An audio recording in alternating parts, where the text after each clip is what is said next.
नमस्कार, स्वागत है आप सभी का डीडी न्यूज के इस खास बुलेटिन एक्सप्रेस 100 में, जहां हम आपके लिए लेकर आते हैं राजनीति, मनोरंजन, देश दुनिया, खेल और व्यापार जगत की सभी बड़ी खबरों को एक्सप्रेस यानी कि फटाफट अंदाज में। आपके साथ मैं हूं संध्या शर्मा। तो देखिए खबरें तेज रफ्तार से। राष्ट्रपति द्रौपदी मुर्मू आज नई दिल्ली के विज्ञान भवन में प्रतिष्ठित स्वच्छ सर्वेक्षण 2024-25 पुरस्कार प्रदान करेंगे। स्वच्छ सर्वेक्षण 2024-25 विश्व के सबसे बड़े शहरी स्वच्छता सर्वेक्षण का 9वां संस्करण है। यह ऐतिहासिक आयोजन स्वच्छ भारत मिशन शहरी को आगे बढ़ाने वाले शहरों के अथक प्रयासों को मान्यता देते हुए शहरी भारत के सबसे स्वच्छ शहरों को पुरस्कृत करेगा।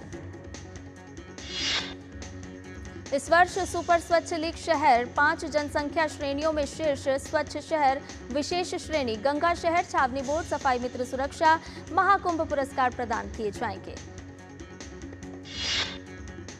राज्य स्तरीय पुरस्कार राज्य केंद्र शासित प्रदेश का होनहार स्वच्छ शहर जैसे 4 श्रेणियों में कुल 78 पुरस्कार प्रदान किए जाएंगे। पुरस्कार रिड्यूस, रीयूज, रिसाइकल की थीम पर केंद्रित हैं। केंद्रीय गृह और सहकारिता मंत्री अमित शाह आज जयपुर दौरे पर रहेंगे। केंद्रीय मंत्री दादिया गांव में सहकार और रोजगार उत्सव सम्मेलन का उद्घाटन करेंगे। इस सम्मेलन का उद्देश्य न केवल राजस्थान में बल्कि पूरे देश में सहकारिता आंदोलन को मजबूती प्रदान करना है। इस सम्मेलन में सहकारी संस्थाओं को सशक्त बनाने, ग्रामीण क्षेत्रों में स्वरोजगार को बढ़ावा देने और ग्रामीण अर्थव्यवस्था को मजबूत करने के लिए सहकारी समितियों का लाभ उठाने पर चर्चा होगी। चीन के तियानजिन में चल रहे शंघाई सहयोग संगठन यानी एससीओ की बैठक में विदेश मंत्री डॉक्टर एस जयशंकर ने वैश्विक समस्याओं पर अपनी प्रतिक्रिया दी। विदेश मंत्री डॉक्टर एस जयशंकर ने कहा कि पिछले कई वर्षों में वैश्विक स्तर पर कई समस्याएं उत्पन्न हुई हैं, जिनमें आपसी संघर्ष, आर्थिक अस्थिरता प्रमुख है। विदेश मंत्री ने आगे कहा कि ये सब एक बड़ी चुनौती है जिसका हम सभी को मिलकर समाधान निकालना चाहिए। बिहार में आगामी मतदाता सूची के लिए चल रहे एसआईआर अभियान में अब केवल 6.85% मतदाता ही फॉर्म भरने के लिए शेष हैं। चुनाव आयोग ने ताजा आंकड़े जारी करते हुए जानकारी दी है। अब तक प्राप्त जानकारी के अनुसार 6,99,92,926 गणना फॉर्म जमा हो चुके हैं। ये कुल वोटर का 88.65% है। बिहार में 35,69,435 मतदाता अपने पते पर नहीं मिले। यहां मृत मतदाताओं की संख्या 12,55,620 है। वहीं स्थायी रूप से स्थानांतरित मतदाताओं की संख्या संभवतः 17,37,336 है। अब तक एक से अधिक स्थानों पर नामांकित मतदाता की संख्या 5,76,479 पाई गई है। हरियाणा के रोहतक में भूकंप के झटके महसूस किए गए। रिक्टर स्केल पर इसकी तीव्रता 3.3 मापी गई है। भूकंप देर रात 12:46 पर आया। राष्ट्रीय भूकंप विज्ञान केंद्र के अनुसार 10 किलोमीटर की गहराई पर इसका केंद्र था। हालांकि इस भूकंप से किसी तरह के जान माल के नुकसान की खबर नहीं है। भारतीय पायलट महासंघ ने अहमदाबाद में एयर इंडिया की उड़ान संख्या AI-171 की दुखद दुर्घटना से संबंधित प्रारंभिक निष्कर्षों और सार्वजनिक चर्चाओं को लेकर चिंता व्यक्त की है। महासंघ ने एक बयान जारी कर जांच प्रक्रिया से पायलट प्रतिनिधियों को बाहर रखे जाने पर असंतोष जताया। एयर इंडिया ने अपने सभी बोइंग 7878 विमानों में फ्यूल कंट्रोल स्विच के लॉकिंग सिस्टम की जांच बुधवार को पूरी कर ली और इसमें कोई समस्या नहीं पाई गई। एयर इंडिया ने बताया कि जांच के दौरान स्विच से संबंधित कोई मामला सामने नहीं आया। साथ ही उसने अपनी उड़ान और इंजीनियरिंग टीमों की सराहना की। एयर इंडिया ने निर्धारित रखरखाव कार्यक्रम के तहत अपने बेड़े में शामिल सभी बोइंग 7878 विमानों में थ्रॉटल कंट्रोल मॉड्यूल भी बदला, जो कि ईंधन नियंत्रण स्विच का एक एकीकृत भाग है। इसके अलावा एयर इंडिया ने पायलटों को निरंतर सतर्कता के महत्व पर जोर देने और चालक दल के सदस्यों से मौजूदा तकनीकी लॉक प्रक्रिया के माध्यम से किसी भी विसंगति की तुरंत रिपोर्ट करने का आग्रह किया। जम्मू कश्मीर के उपराज्यपाल मनोज सिन्हा ने कहा कि पहलगाम हमले को अंजाम देने वाले आतंकवादियों की पहचान कर ली गई है और जल्द ही उन्हें मार गिराया जाएगा। मनोज सिन्हा ने गांधी स्मृति में जम्मू कश्मीर शांति की ओर विषय पर व्याख्यान देते हुए कहा कि कश्मीर घाटी में शांति भंग करने की कोई भी कोशिश कामयाब नहीं होगी। दिल्ली की मुख्यमंत्री रेखा गुप्ता ने दिल्ली में पूर्व आप पार्टी की सरकार पर गंभीर वित्तीय अनियमितताओं का आरोप लगाया है। मुख्यमंत्री ने कहा कि आप सरकार द्वारा चलाई जा रही जय भीम मुख्यमंत्री प्रतिभा विकास योजना में वर्ष 2021-22 में गंभीर वित्तीय अनियमितताएं सामने आई हैं। इस योजना का बजट सिर्फ 15 करोड़ रुपए था, लेकिन आप सरकार ने लगभग 145 करोड़ रुपए के फर्जी बिलों वाली फाइलों को आगे बढ़ा दिया। मुख्यमंत्री रेखा गुप्ता ने कहा कि जिन दलित बच्चों को कोचिंग मिलनी थी, उनके नाम पर बिना दस्तावेज के दावे, बिना हस्ताक्षर के आवेदन और कई संस्थानों के तो 100% दावे ही फर्जी पाए गए हैं। उन्होंने कहा कि भ्रष्टाचार निरोधक शाखा अब इन वित्तीय अनियमितताओं की जांच करेगी। बाबा साहेब के नाम पर भ्रष्टाचार करने वाली आम आदमी पार्टी को पाई पाई का हिसाब देना होगा। रक्षा क्षेत्र में देश को आत्मनिर्भर बनाने के लिए सरकार द्वारा उठाए गए कदमों के बाद उत्तर प्रदेश के डिफेंस कॉरिडोर में स्थापित इकाइयों में उत्पादन शुरू हो चुका है। पीटीसी इंडस्ट्रीज रक्षा और एरोस्पेस के लिए देश को आत्मनिर्भर बनाने में बड़ी भूमिका अदा कर रही है। यहां पर निर्मित उत्पादों के निर्यात की भी तैयारी चल रही है। पीटीसी इंडस्ट्रीज के अध्यक्ष एवं प्रबंध निदेशक सचिन अग्रवाल ने बताया कि देश को रक्षा क्षेत्र और एरोस्पेस क्षेत्र में मजबूत बनाने के लिए सरकार कई कदम उठा रही है।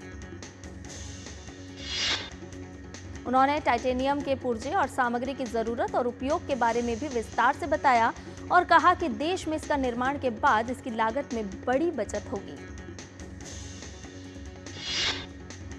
प्रधानमंत्री नरेंद्र मोदी के बेटी बचाओ बेटी पढ़ाओ को उद्योग जगत का भरपूर साथ मिल रहा है।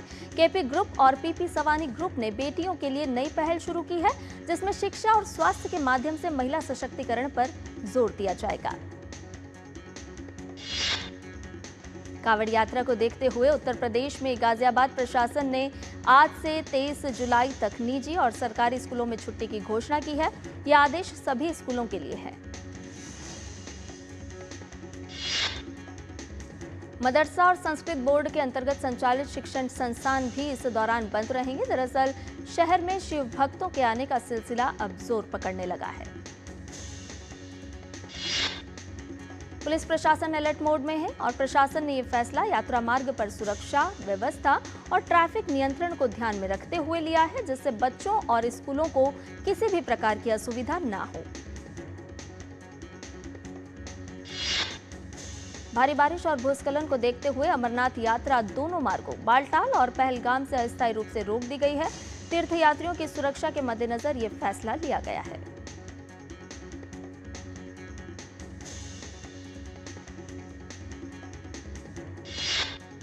अधिकारियों ने तीर्थयात्रियों को सलाह दी है कि वो मौसम में सुधार होने तक अपने अपने आधार शिविरों में ही रहें। अब श्रद्धालु मौसम अनुकूल होने पर यहां से रवाना होंगे।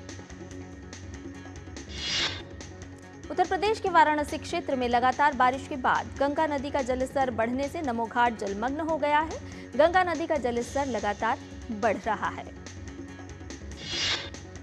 भारतीय मौसम विभाग ने पूर्वी और उससे सटे मध्य भारत में अगले 2 दिनों के दौरान और अगले 6 से 7 दिनों के दौरान केरल, कर्नाटक, तमिलनाडु में भारी से बहुत भारी वर्षा जारी रहने की संभावना जताई है। उत्तर भारत की बात करें तो जम्मू कश्मीर, उत्तराखंड, हिमाचल प्रदेश में भारी बारिश की संभावना है। उत्तरी पंजाब, पूर्वी राजस्थान के साथ हरियाणा के कुछ जिलों में भी भारी बारिश का अलर्ट है। आईएमडी ने उत्तराखंड, उत्तर पंजाब, पश्चिमी यूपी के कुछ हिस्सों में बहुत भारी बारिश का पूर्वानुमान जताया है। छत्तीसगढ़ और पूर्वी और पश्चिमी मध्य प्रदेश में मूसलाधार बारिश हो सकती है। बिहार के कुछ स्थानों पर अत्यधिक भारी वर्षा संभव है। गर्जन के साथ बारिश और बिजली गिरने की संभावना जताई गई है। वहीं ओडिशा, झारखंड में रिमझिम बारिश के अलावा तटीय और दक्षिण आंतरिक कर्नाटक में भी बारिश हो सकती है। लक्षद्वीप में हल्की से मध्यम बारिश, वहीं कुछ स्थानों पर भारी बारिश की संभावना। पश्चिम बंगाल में भी हल्की से मध्यम बारिश का अनुमान है। दक्षिण पूर्व उत्तर प्रदेश में बारिश का ऑरेंज अलर्ट जारी किया गया है। मौसम विभाग ने सोनभद्र, मिर्जापुर और चंदौली समेत आसपास के इलाकों में भारी बारिश की संभावना जताई है। आईएमडी ने तेलंगाना के लिए येलो अलर्ट जारी किया है। तेलंगाना के कई हिस्सों में हल्की से मध्यम बारिश होने की संभावना है। राजस्थान में मौसम का मिजाज लगातार बदल रहा है।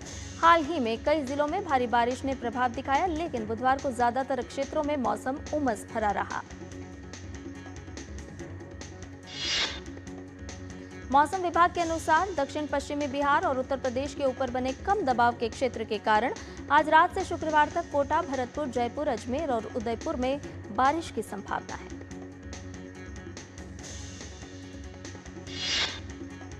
बुलेटिन में फिलहाल रुकने एक छोटे से ब्रेक के लिए जल्द हाजिर होंगे।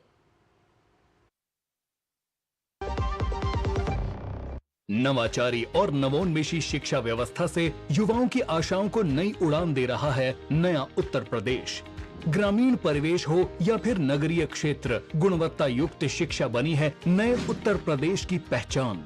स्कूल चलो अभियान और शारदा प्रोग्राम जैसे अभिनव प्रयासों से ड्रॉप आउट दर में आई है उल्लेखनीय गिरावट। ऑपरेशन कायाकल्प और टैबलेट वितरण जैसे कदमों से डिजिटल शिक्षा को मिले हैं नए आयाम। बेसिक शिक्षा से हायर एजुकेशन तक शिक्षा में उठाए गए अभूतपूर्व कदमों से हुआ है एजुकेशन का ट्रांसफॉर्मेशन। अंत्योदय और बिना किसी भेदभाव के सबको समान शिक्षा का अधिकार बना है युवाओं के उज्जवल भविष्य का आधार। वर्ष 2017 के बाद डबल इंजन सरकार के अभिनव प्रयासों ने नए उत्तर प्रदेश की शिक्षा व्यवस्था में किया है युगांतकारी ट्रांसफॉर्मेशन। समान शिक्षा का अधिकार, डबल इंजन सरकार।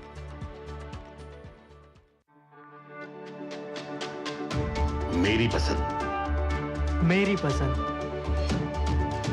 मेरी पसंद, मेरी पसंद, हमारी पसंद, हम सबकी पसंद। मजबूत देश का मजबूत सरिया हो गया स्टील। एक मिनट, क्या हुआ? अभी से इतना खर्चा करोगे तो मेरी पढ़ाई का क्या करोगे? तुमने पहले ही लाइफ इंश्योरेंस का चाइल्ड प्लान सोच रखा है, इसकी लिए। बढ़िया है। सपनों को रखो सुरक्षित चाइल्ड प्लान के साथ। सबसे पहले लाइफ इंश्योरेंस। और ब्रेक के बाद एक्सेस 100 में आपका एक बार फिर से स्वागत है। आंध्र प्रदेश के मुख्यमंत्री एन चंद्रबाबू नायडू ने केंद्रीय वित्त मंत्री निर्मला सीतारमण से की मुलाकात। एन चंद्रबाबू नायडू ने केंद्र सरकार से 2025-26 में पूंजी निवेश के लिए राज्यों को विशेष सहायता योजना के तहत 10,000 करोड़ रुपए का अतिरिक्त आवंटन देने का अनुरोध किया। केंद्रीय पेट्रोलियम एवं प्राकृतिक गैस मंत्री हरदीप सिंह पुरी ने कहा कि ऊर्जा वार्ता 2025 भारत के एक्सप्लोरेशन एंड प्रोडक्शन सेक्टर को गति देने में महत्वपूर्ण भूमिका निभाएगा। हरदीप सिंह पुरी ने कहा कि भविष्य के ईंधन, हरित हाइड्रोजन सहित स्वच्छ और हरित ऊर्जा के क्षेत्र में उभरते नए भारत की एक स्पष्ट तस्वीर करेगा प्रस्तुत। केंद्रीय शिक्षा मंत्री धर्मेंद्र प्रधान ने हरियाणा के मुख्यमंत्री नायब सिंह सैनी के साथ गुरुग्राम में साउथैम्पटन विश्वविद्यालय के भारत परिसर का उद्घाटन किया। इस मौके पर मंत्री धर्मेंद्र प्रधान ने कहा कि राष्ट्रीय शिक्षा नीति 2020 के अंतर्गत घरेलू शिक्षा के अंतर्राष्ट्रीयकरण और भारत यूके रोडमैप 2030 में परिकल्पित भारत यूके सहयोग के शिक्षा स्तंभ को मजबूत करने की दिशा में एक महत्वपूर्ण मील का पत्थर है। केंद्रीय बैंक के गवर्नर संजय मल्होत्रा ने कहा कि भारतीय रिजर्व बैंक भविष्य में ब्याज दर में कटौती पर निर्णय लेने से पहले मौजूदा स्थिति पर ध्यान रखते हुए वेट एंड वॉच के मोड में रहेगा। केंद्रीय कैबिनेट ने 36 योजनाओं को मिलाकर 24,000 करोड़ रुपए प्रतिवर्ष के परिव्यय वाली प्रधानमंत्री धन धान्य कृषि योजना को दी मंजूरी।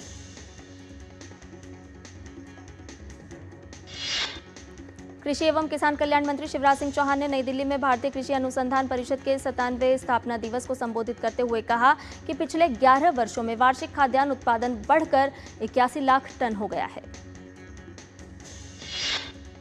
सोना और चांदी के दाम लगातार दूसरे दिन हुए कम। 24 कैरेट के सोने की कीमतों में 400 रुपए से ज्यादा की गिरावट। वहीं चांदी की कीमत भी लगभग 800 रुपए कम हुई है। भारत में अगले 3 वित्त वर्षों में थर्मल पावर उत्पादन क्षमता स्थापित करने के लिए निवेश पिछले 3 वित्त वर्षों की तुलना में दोगुना होकर 2.3 लाख करोड़ रुपए होने का अनुमान। क्रिस्टल रेटिंग्स के अनुसार अगले 3 वित्त वर्षों में निजी कंपनियां अपने निवेश का विस्तार करेंगी और लगभग 1/3 का योगदान देंगी, जबकि शेष राशि केंद्रीय और राज्य सार्वजनिक क्षेत्र के उपक्रमों को होगी।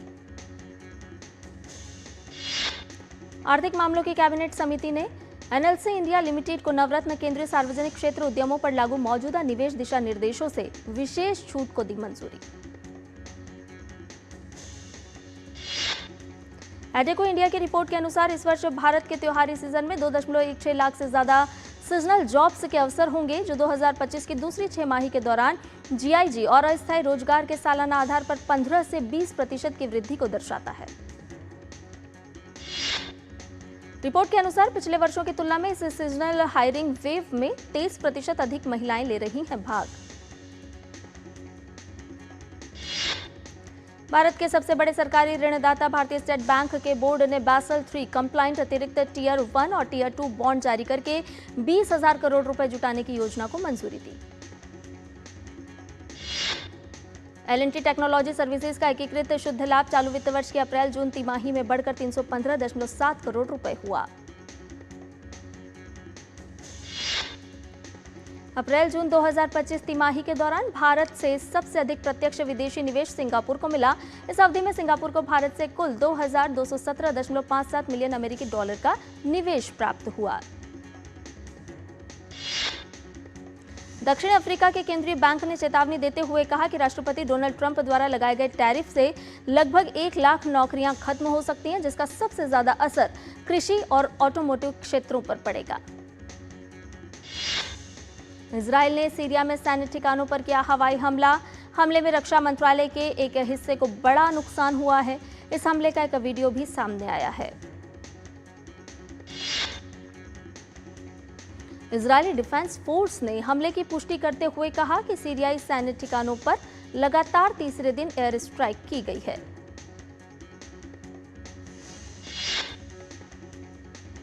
आईडीएफ ने एक बयान में कहा कि सीरिया के दक्षिणी हिस्से में हमने आतंकियों और सेना की गतिविधियों की पहचान की थी। ये एयर स्ट्राइक राष्ट्र की सुरक्षा के लिए जरूरी कदम है। इजरायली सेना ने कहा कि वो दक्षिणी सीरिया में रूस नागरिकों के खिलाफ घटनाक्रम और शासन की कार्रवाई पर नजर रख रही है। दोनों देशों के बीच संघर्ष पर संयुक्त राष्ट्र सुरक्षा परिषद आज बैठक करेगी। वहीं करीब 1,000 रूस नागरिक सीरिया की सीमा पार कर गए हैं। साथ ही इजरायल में भी घुसपैठ करने की कोशिश की गई है, जिसे इजरायली डिफेंस फोर्स ने नाकाम किया है। सीरियाई सरकार और देश के प्रमुख धार्मिक अल्पसंख्यक समुदाय रूस के नेताओं के बीच नए सिरे से संघर्ष विराम की घोषणा की। ये कदम दक्षिण सीरिया में कई दिनों तक चले संघर्ष और इजरायल द्वारा दमिश्क पर किए गए हवाई हमलों के बाद उठाया गया। रूस समुदाय के प्रमुख धर्मगुरु शेख हिकमत अल हिजरी ने इस संघर्ष विराम से खुद को अलग कर लिया है, जिससे इसकी वैधता और दीर्घकालिकता पर सवाल उठ खड़े हुए हैं। सीरिया पर इजरायली हमले को लेकर अमेरिका ने जताई चिंता। अमेरिकी विदेश विभाग ने कहा कि हमें इस बात की चिंता है कि ऐसे सैन्य हमले संघर्ष को और भड़का सकते हैं और आम नागरिकों की सुरक्षा को खतरे में डाल सकते हैं। अमेरिका के विदेश मंत्री मार्को रूबियो ने कहा है कि अमेरिका चाहता है कि लड़ाई रुक जाए, क्योंकि युद्ध विराम समझौते के कुछ ही घंटों बाद सीरियाई सैनिकों और स्थानीय रूस लड़ाकों के बीच झड़पें शुरू हो गईं। इजरायल के प्रधानमंत्री बेंजामिन नेतन्याहू को लगा तगड़ा राजनीतिक झटका। उनके प्रमुख गठबंधन सहयोगी पार्टी शास ने सरकार से अलग होने की घोषणा।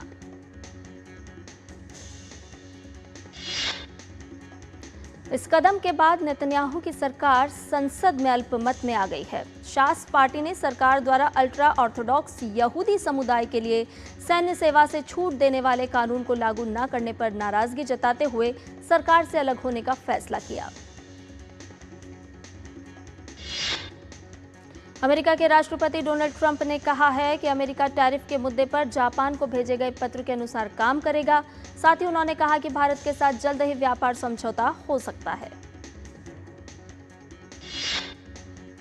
ट्रंप ने कहा कि वो जल्द ही अच्छे व्यापार समझौते की घोषणा करेंगे। उन्होंने कहा कि सबसे बड़ा समझौता उन 150 छोटे देशों के साथ हो सकता है जिनके साथ फिलहाल हम बातचीत नहीं कर रहे हैं और जिनके साथ हमारा ज्यादा व्यापार नहीं होता है। ब्राजील के अमेरिका से मई में भेजे गए व्यापार प्रस्ताव पर जवाब देने की अपील की। यह अपील तब आई है जब अमेरिकी राष्ट्रपति डोनाल्ड ट्रंप ने अगस्त से ब्राजील से आयातित सामानों पर 50% टैरिफ लगाने की घोषणा की है।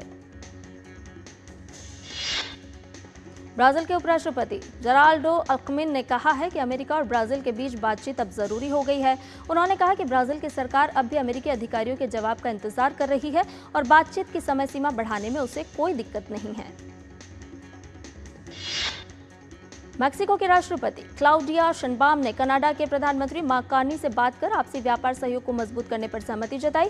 वहीं दोनों नेताओं ने आपसी सहयोग बढ़ाने पर भी चर्चा की। शेनबाम ने कहा कि दोनों नेता अमेरिका कनाडा मैक्सिको व्यापार समझौते का सम्मान करने पर सहमत हुए हैं। साथ ही उन्होंने और कार्नी ने 1 अगस्त की समय सीमा से पहले ट्रंप प्रशासन से बातचीत के लिए अपनाई जा रही रणनीतियों पर चर्चा की। अमेरिकी भूवैज्ञानिक सर्वेक्षण के अनुसार अमेरिका के अलास्का राज्य के तट पर आया 7.3 तीव्रता का भूकंप, जिसके बाद सुनामी की चेतावनी जारी की गई। बांग्लादेश के गोपालगंज में कल हुई हिंसा में 4 लोग मारे गए। ये घटना छात्रों के नेतृत्व वाली नेशनल सिटीजन पार्टी की रैली के दौरान हुई। अंतरिम सरकार के प्रमुख मोहम्मद यूनुस के कार्यालय ने बताया कि गोपालगंज में कर्फ्यू लगा दिया गया है और एनसीपी पर हमला करने वाले अपराधियों को सजा से बचने नहीं दिया जाएगा। मध्य प्रदेश के मुख्यमंत्री डॉक्टर मोहन यादव अपने स्पेन दौरे पर हैं। अपनी यात्रा के दौरान उन्होंने स्पेन में ला लीगा कार्यालय का दौरा किया। भारत सरकार और हमारे राज्य मध्य प्रदेश के साथ एक समझौता ज्ञापन पर हस्ताक्षर किए गए हैं। मध्य प्रदेश सरकार फुटबॉल खेलने में रुचि रखने वाले युवाओं को सर्वोत्तम सुविधाएं प्रदान करने के लिए प्रतिबद्ध है। भारतीय महिला क्रिकेट टीम ने इंग्लैंड के खिलाफ खेली जा रही 3 मैचों की सीरीज के पहले मुकाबले में जीत दर्ज कर ली है। भारत ने टूर्नामेंट के पहले मैच में इंग्लैंड को 4 विकेट से हरा दिया। इस जीत के साथ ही भारतीय महिला टीम ने इंग्लैंड पर 1-0 की बढ़त हासिल कर ली है। पहले बल्लेबाजी करते हुए इंग्लैंड ने भारत के सामने जीत के लिए 258 रनों का लक्ष्य रखा था, जिसे भारत ने 10 गेंद शेष रहते हासिल कर लिया। भारत इंग्लैंड के बीच 5 मैचों की टेस्ट सीरीज जारी है। इस बीच इंग्लैंड के स्टार बल्लेबाज रूट ने 1 हफ्ते के अंदर फिर से अंतर्राष्ट्रीय क्रिकेट परिषद की पुरुष टेस्ट बल्लेबाजी रैंकिंग में शीर्ष स्थान हासिल कर लिया है। भारत के ऑलराउंडर रविंद्र जडेजा बुधवार को जारी नवीनतम सूची में 34वें स्थान पर पहुंच गए हैं। नाबाद 61 रनों की पारी खेलने के वाले जडेजा 5 पायदान को फायदा मिला है।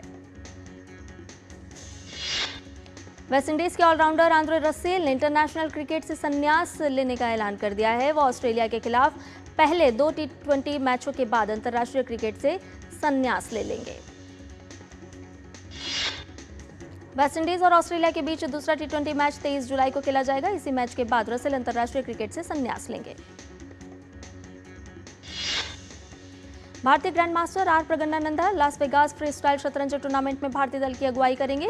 प्रगन्नानंदा को 16 खिलाड़ियों के इस टूर्नामेंट में मार्कस कार्लसन के साथ एक ही ग्रुप में रखा गया है। अखिल भारतीय शतरंज महासंघ ने उभरती हुई प्रतिभाओं को प्रशिक्षित करने के लिए AICF इस साल 10 और अगले साल जनवरी में एक FIDE ट्रेनिंग सेमिनार की मेजबानी करेगा। भारत की दिव्या देशमुख ने फिडे विश्व महिला शतरंज कप के प्री क्वार्टर फाइनल में दूसरी वरीयता प्राप्त जिनर झू को हराया। अब क्वार्टर फाइनल में पहुंचने के लिए उन्हें रिटर्न गेम में केवल ड्रॉ की जरूरत होगी।